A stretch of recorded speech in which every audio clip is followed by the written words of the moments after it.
ગુજરાતને અડીને આવેલા રાજસ્થાન અને મધ્યપ્રદેશના સરહદી વિસ્તારોમાં મેઘતાંડવ જોવા મળી રહ્યો છે. પાડોશી રાજ્યમાં ભારે વરસાદ અને સરહદી વિસ્તારોમાં અસર જોવા મળી રહી છે. ભારે વરસાદને કારણે દાહોદના ઝાલોદ તાલુકાના લીંબડીથી સિમલિયા જતો કોઝવે પાણીમાં ગરકાવ થયો. કોઝવે પર પાણી હોવાથી રસ્તો બંધ થયો, જેના કારણે લોકોને 10 કિલોમીટરનો ચકરાવો કરવો પડી રહ્યો છે.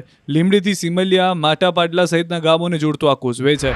તો દાહોદના સિંગવડ નગરના કેટલાક વિસ્તારના ઘરોમાં પાણી ભરાયા. સિંગવડ ખાતે કબૂતરી નદીમાં પાણીની ભારે આવક થતાં નદી બે કાંઠે વહેવા લાગી અને રાત્રિ દરમિયાન પડેલા ભારે વરસાદને કારણે મકાનોમાં પાણી ઘૂસી ગયા.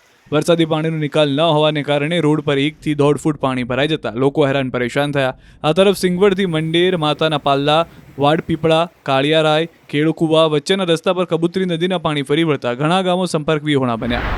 દાહોદના ઘણા ભાગોમાં વહેલી સવારથી વરસાદી માહોલ રહ્યો. પવનના સુસવાટા અને વીજળીના કડાકા ભડાકા સાથે વરસાદ વરસ્યો.